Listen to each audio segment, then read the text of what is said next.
Welcome to the New School of Marketing podcast, the place for smart, simple strategies that will amplify your business results. Sharing practical tips, insider knowledge, and actionable advice because marketing is something that every business owner can do. Now, let's get started. Introducing your host, Bianca McKenzie, mum, lover of snow sports, camping, horse riding, and in-demand launch strategist and Facebook advertising knowledge bank. Welcome to the New School of Marketing podcast. I'm Bianca McKenzie, and today I'm talking about amplifying your online advertising with Pinterest ads with Rose Guthrie.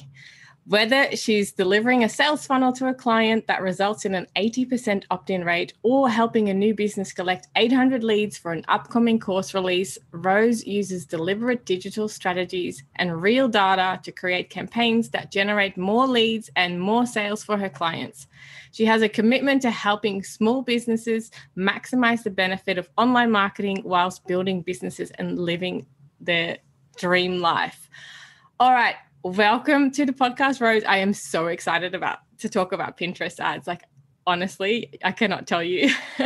So let's dive right in because I really want to know all about Pinterest ads. But first, how did you get into Pinterest ads? Why did you choose Pinterest ads? Oh, God. It's a funny story because when I started my online journey, it was about 2015. I had my second son. I found out I had a degenerative disc disease.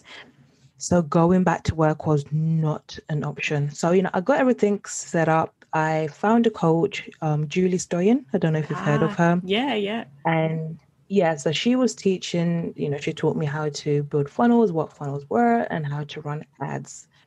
So it came time to running my first Facebook ad. And no matter what I did, I could not get it to work, which is funny because now we're in the same Facebook ad circles. Yeah. But I worked my socks off to learn Facebook ads.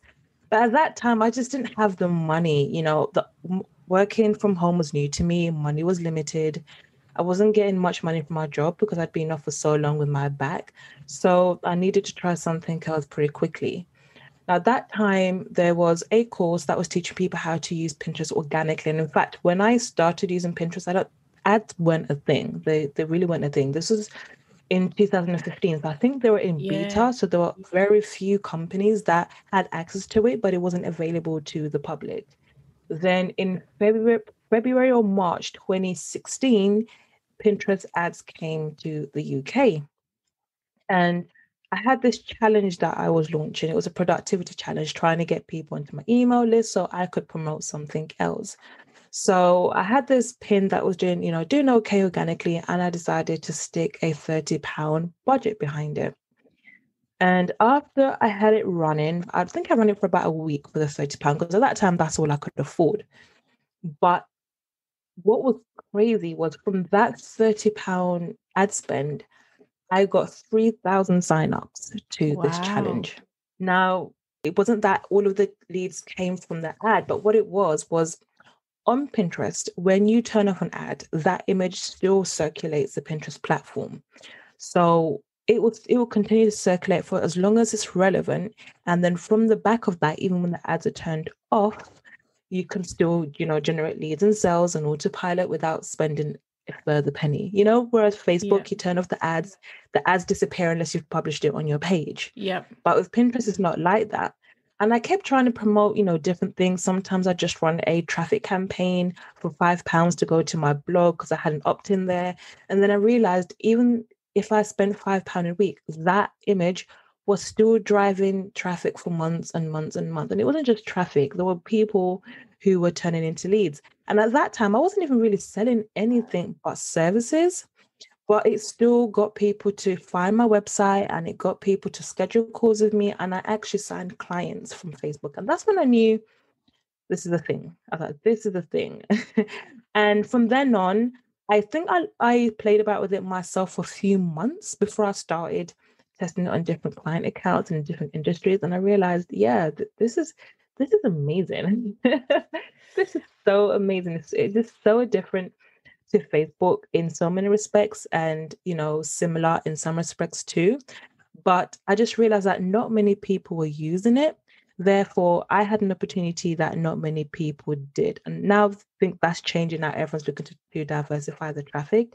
But I still feel even though that is the case, there's still so much untapped potential in there for so many people. I still feel like there is so much untapped potential there, but maybe it's because I'm not in that space. Like it still feels a bit new.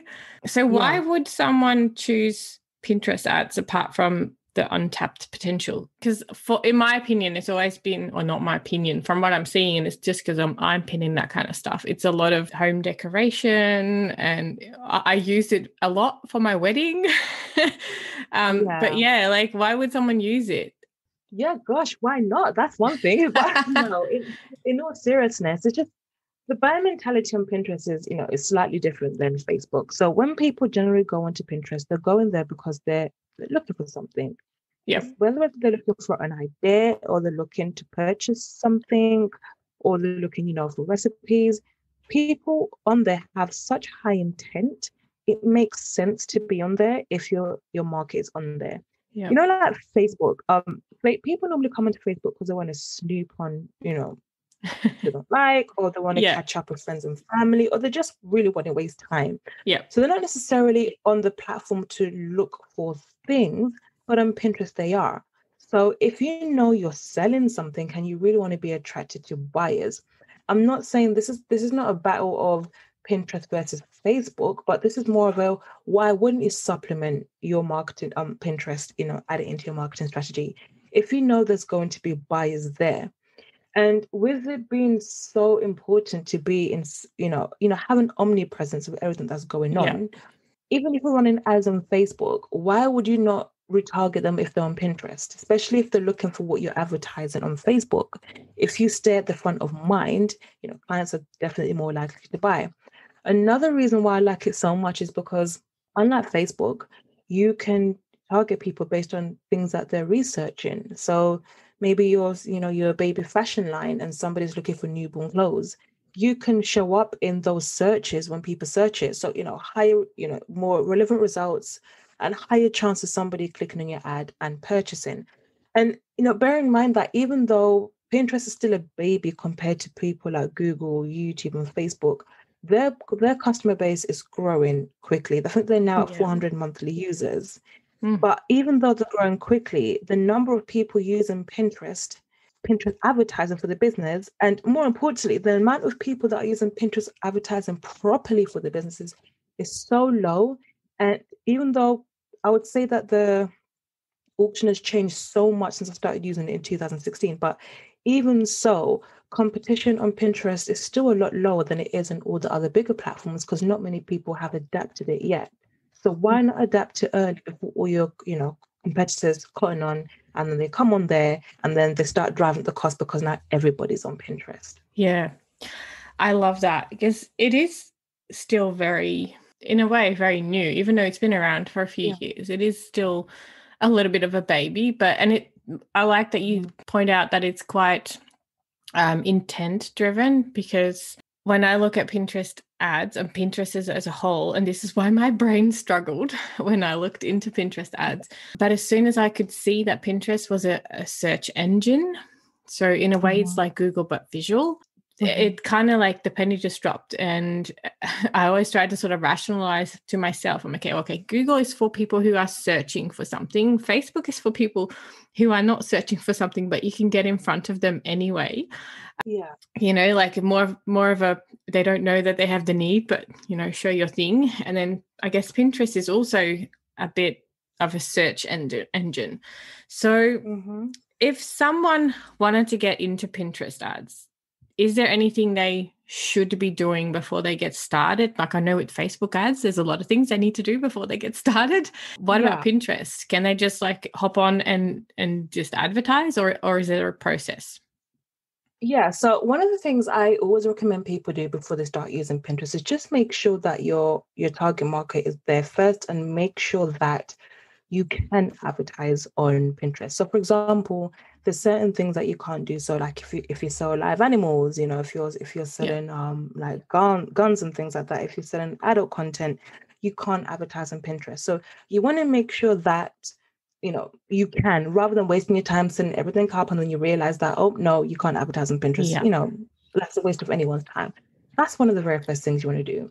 The second way to find out if your market is on Pinterest is just by doing a quick search using the Pinterest search bar to see if anything comes up related to what you're selling. So, for example, if you are, let's say you're a life coach, or you have a life coach certification, and you want to see if there's other women on Pinterest who are using Pinterest to figure out how to become a life coach. Yeah. So you might go in there and then you might type in life coaching tips or life coaching business advice. Now, when you go on there, you might see that other people have content about that, which is great. Then it means, okay, great, then there's probably a market here for you. But then you may also go, then you might find that there's not many searches for life coaching skills and life coach certifications. Now, before you decide, okay, right, Pinterest is not right for me, what I'd want you to do is look for indirect searches that could still get you in front of the customers that you want. So maybe people are not searching how to become a life. They are, by the way, but just for example, let's say that nobody was searching how to become a life coach. What if somebody was searching how to become a coach? How to take my coaching business offline. You're going to look for indirect searches. As long as you can find something direct or indirect, it's definitely worth testing with a small budget to see if you can get any leads or you can get sales from Pinterest. If you type in search result, if you type in a keyword and you get very few search results, and I have had a couple clients like that, there's chances are that you may struggle, or you have to look at a completely different angle to use Pinterest. I had a client, for example, they were selling appliance parts. If you search any appliance parts on Pinterest, virtually nothing comes up. And this is something that I did bring up to them, that it's not that kind of search engine. But I start asking them, who's your audience? They're like, my audience is more DIY people. So I said, okay, why not do this? Create content about people doing DIY odd jobs in their home, like, how to revamp, how to DIY your kitchen, how to DIY your bathroom, etc. And then get them to come onto then let them come to your blog. And then if they need any parts to complete those jobs, you sell those parts. But putting your parts specifically on Pinterest wouldn't necessarily give you the traction that you need. No. And in that case, I would probably recommend you to go to Google, because nobody's really going to Pinterest to look for parts. It's like, emergency plumber putting their business on Pinterest. No one's probably going to look for an emergency plumber on Pinterest, but they're probably going to go to Google and look for the first number that comes up to get the plumber to come to the home ASAP. So do the search to make sure that things are coming up for you. Make sure that you're not in a banned industry that Pinterest doesn't like. And if you've done those and everything, it ticks all the boxes, everything's fine. The next thing I'd probably do is start installing the Pinterest tag as soon as you know that you want to start advertising on Pinterest. You want that tag on there. It's kind of like the Facebook pixel for it to start understanding what actions people are taking on your website. Yeah. And then that also helps, because sometimes you may get traffic from Pinterest without being on Pinterest, because somebody's pinned an image from your website and, circulated. So if you have that tag on your website and you are driving traffic from Pinterest, then you have a retargeting audience that, you can start leveraging straight away. And on that, you can also upload your audiences onto Pinterest. You do that as soon as possible. Then Pinterest will tell you how many email addresses has been able to match with people on your email list. And then that's a good audience for you to retarget if you have additional offers that you want to promote to your audience. So those are the things that I do recommend that you do when you want to get started. Yep, I love that. Great. And that Pinterest tag, that is like the Facebook pixel. It's that little bit of code that you put on the website and it starts tracking things. I have that on my website. I don't do anything with it, but I have it on my website. But I think a lot of people don't actually know about it. So that is a really good point. So with Pinterest, like if someone is completely new to it, do you think they need to do it organically before they do advertising, or can they start advertising basically right away? So it all depends on what the objective is and how fast they want to see results. So I always tell people, if you're going to use organic Pinterest, it can take some time for you to start seeing results. Is that the case for everyone? No. I started working with clients who started receiving results in a couple of weeks or a month, but I've also worked with clients where it took 3 to 6 months for them to start seeing some type of consistent traction on the website. But then if that's too long, you want results in days and weeks, then that's when I'd probably recommend using promoted pins if it makes financial sense for you. Yeah. I do recommend if you do have the time and the budget, doing both is a good strategy, because one thing about Pinterest is, like I mentioned before, it does take some time for you to start seeing traction on the organic side. But if you have those promoted pins running, it can, it kind of helps. So somebody clicks on a promoted pin and they save it and they open that pin. Pinterest will recommend other pins, maybe by you, or pins that they think are similar to the pin that you've opened up. And then your content can start circulating that way. So I definitely think having both is the best way. But depending on whether you want to go fast and slow will determine whether you use organic or you use paid. Yeah. Yeah. I guess it's a little bit similar to Facebook. Yeah, Facebook exactly.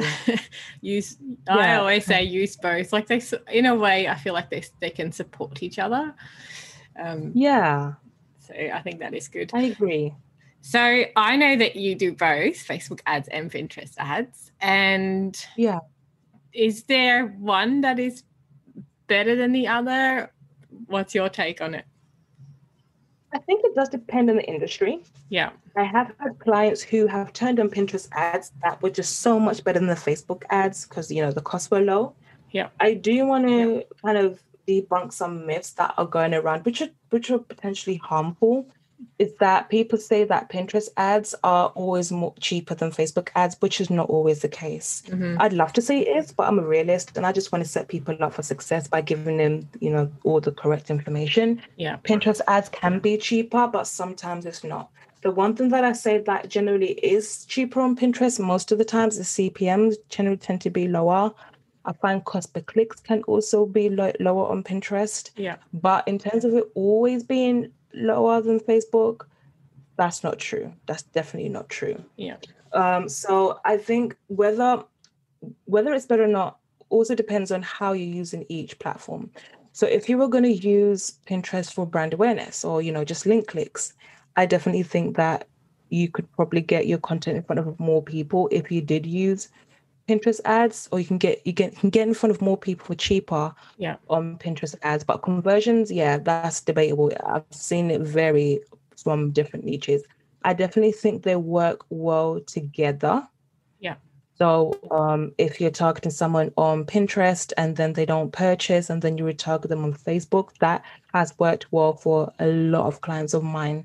Because when people on Pinterest, they're generally on there because they're looking for something, then they leave the platform, but then they may spend hours even procrastinating on Instagram and Facebook. Yeah. So if you target them where they're going to be spending most of the time, then you might get the conversion there if it didn't happen directly on Pinterest. Yeah, I like that. I like that they can work together. Or maybe I just need to dive back in. Try it. Sure. I should. Now, one thing that I learned, because I did learn Pinterest ads, one thing that I learned was that it was not happening as fast as Facebook ads. What's your take on that? How fast can you see results? 100% true. So normally on Facebook, and I know it does depend on how much you're spending as well, is, you can tell within 24 to 72 hours if a campaign, is doing well or not. But even then, I don't like to touch a campaign on Facebook until at least 72 hours has passed, with some decent data. Yeah. And, if it's a lower budget, then sometimes I may want to leave it a little bit longer because we haven't really given Facebook enough spend for them to optimize properly. Yeah. Now on Pinterest, it can take 7 to 14 days for it to optimize. Oh. Meaning you may not see sales for 3 days and, you might be crying, biting your nose, but you've got to let that thing ride for that at least 7 days before you optimize. And if you touch the campaign within those 7 days, it restarts the learning phase. Yeah. You're starting over again. And then you're in this cycle, this constant learning phase cycle, and you don't know what to do.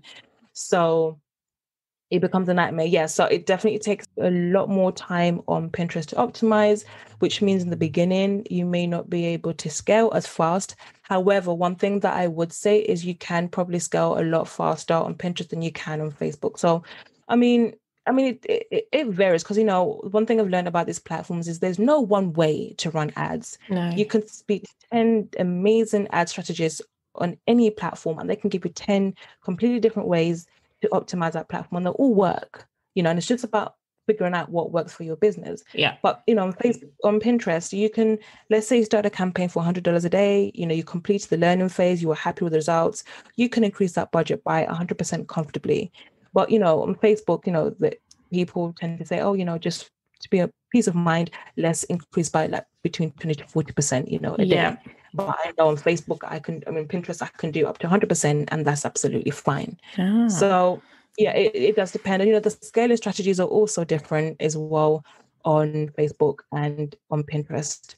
So it's interesting. They are two completely different platforms, and this is what my brain couldn't really sort of work with when I was learning Pinterest ads. It was like, this is so different. And I'm a little bit of an impatient person. So yeah, that 7 to 14 days. And I've even heard people say 30 days before you really can sort of really tell something. And I was like, oh my God, I could go on a long holiday. So to make any changes is 7 to 14 days, but the first 30 days, you're literally just collecting data and learning. You're literally learning. And I find that the longer a campaign is left running on Pinterest, I find the better it performs. It's just like, it just takes forever to get the information that you need. But then once it gets it, you can leave a campaign running for quite a long time, just slowly optimizing it. And it can run for a while. I've had other colleagues who do Pinterest ads as well have campaigns running for like a year, and they're doing fine. And still, And then, but then sometimes, like, we had a big shock between I'd say October and about February, I think it was.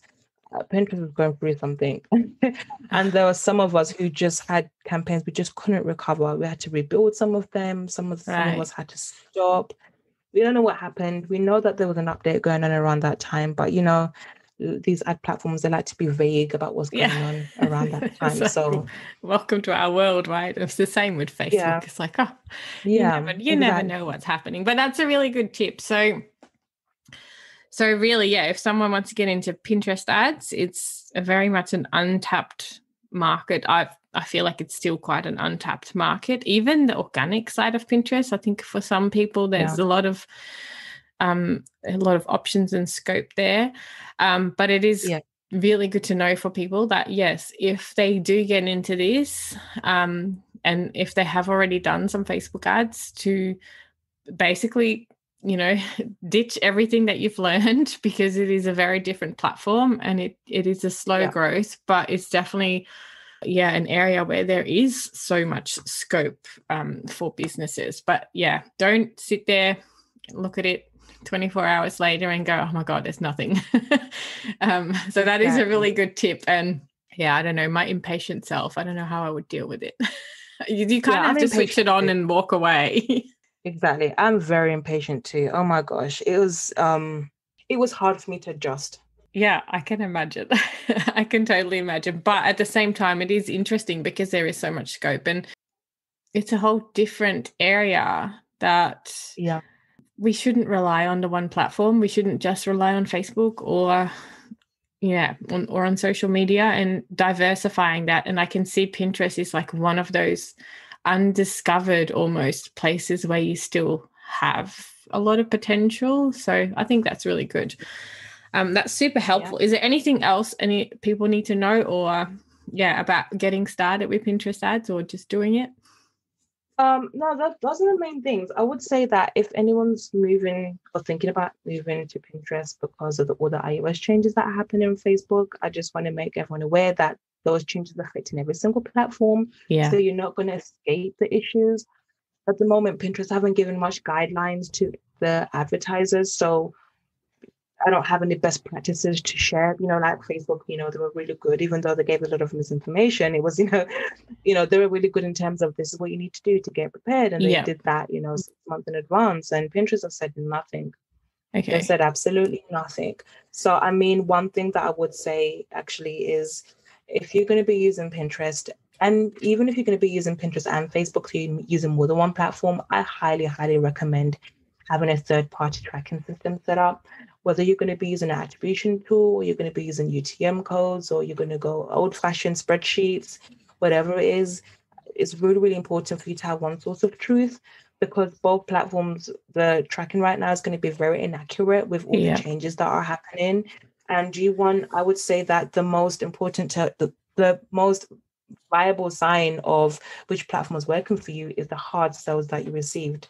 So I normally like to, when I choose my tools for marketing, I don't just take, whether I like the platform into consideration, but I also look at the data collection features. Is it easier for me to collect data? Is it easier for me to pass data from one platform to another? Because I like to use hidden fields in a lot of my landing pages. And when I use hidden fields, it means that I can collect the UTM data and then push that through to my CRM, which is ActiveCampaign. So when I look at a client, I know the date they signed up for it, and I know the exact campaign that brought them into my email list. I just think it's so important that you look beyond the ad platforms for that data. So definitely make sure before you start those campaigns, you've decided what you're going to be using for tracking. Yep, that is a really good tip, because at the moment, God, it's a minefield. I find it's very everything has just changed. When I even looking into Facebook Ads Manager, it's like I don't know what's real anymore, and I don't really know what it's telling me. So thank goodness for UTM tracking. Exactly. It gives us a little bit more to work with, and then like Rose said, look at the hard sales that are coming and look at your conversions. But I guess with Pinterest, because you said it can take a little bit longer, you kind of might just have to, I don't know, what do you recommend? Just doing it and looking at your Google Analytics data in the meantime to see if it actually is improving? Yeah, so looking at Google Analytics and UTMs for sure, using the UTMs for sure is the way that I would move forward with Pinterest, because sometimes the number of clicks and the way that attribute is wrong. It's so wrong. Right. So I have to rely on clients having another way to show which conversions happen from Pinterest using a third-party tracking tool. Yeah. Is there anything that you recommend that we can put in the show notes? So again, if budget is an issue, definitely UTM codes for Google Analytics. If you have a bit of a budget because you're spending a lot and it's important for you to make sure that you can assess your losses, I would definitely look at Wicked Reports or Hyros. I do think Hyros is easier to set up than Wicked Reports, although I prefer Wicked Reports.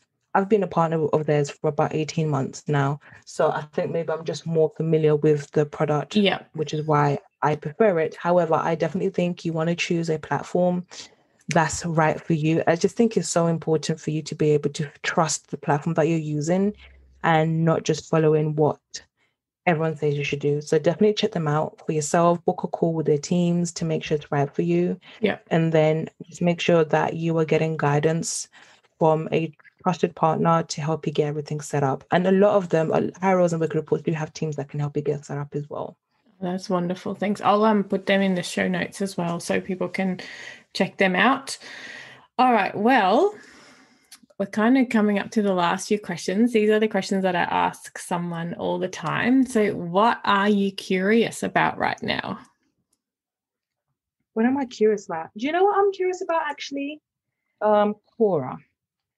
I know that sounds crazy. So I used Quora a while ago when I had more time than money. Yeah. I would answer lots of questions on Quora because I had nothing better to do. And I actually had someone help me when work started picking up when I was using it. And I did realize that I did get traffic from there, and I actually did get discovery calls from Quora. And hang on, what is it? What is it? I feel like I missed out. What is it?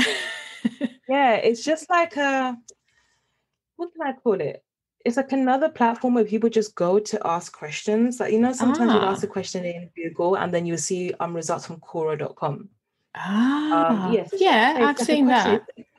Yeah, it's a question and answer website. I would really like to see how Quora ads perform. And that's definitely something that I'm going to explore in late 2021, maybe 2022, because I've got so much on my plate for the next couple of quarters. But Yes. that's what I'm very curious about right now. Ah, interesting. Like I could barely, cope with another thing. It's like Clubhouse came out. I'm like, nah, I can't deal. Yeah. I got so excited about Clubhouse. And then when I realized that I don't like talking that much and it was just like talking to so many people in public, I didn't like it. My love for it died very quickly. I'm very introverted, you see. So yeah. No, honestly, I think it's a great platform. It's just like, who's got time? Honestly, you got kids, I got kids, we got jobs to do. It's like, nah. It's an amazing platform. It is. It's just not for me. Yes, exactly. I haven't gone there, but okay, Cora. I'm curious about that too now. I'm gonna look it up. All right, well, and if you had an extra $1,000 in your marketing budget, what would you spend it on? Oh my God, that's a tough one. There's so much. I really want to spend that on right now. I think video assets. I think I will spend that. It's a combination between video assets and Google Ads. Yeah. But I think video assets because I can use them for anything. Yeah, that's a good Google one. Ads, when the $1,000 is gone and the ads is gone. But with the video ads, I can use them over and over again in emails for opt-ins, etc. So I think if I had an extra $1,000 in my marketing budget, I'd probably record some videos and hire someone in Fiverr to help me make them look professional. Awesome. I think that's what I'm gonna do. I like that. That's great. I always get so many tips I always get so many ideas and tips from from people in these podcasts. It's great. Well, that is the end of this week's show. If you have any questions about Pinterest ads, head over to rosiedoesdigital.com. And Rose does both Pinterest ads as well as Facebook ads. And she's like all across the whole digital scope. So a really big thanks to you, Rose. Thank you so much for being on the podcast. Amazing. Thank you. And thanks to you for listening. If you like the show, don't forget to subscribe and leave a 5-star rating and review on iTunes, Stitcher, Spotify, or wherever you heard the podcast. Your review will help others find the show and learn more about the amazing world of online marketing. Don't forget to check out the show notes as well for this episode at newschoolofmarketing.com, where you can learn more about Rose, check out useful links, download free resources, and leave a comment about the show.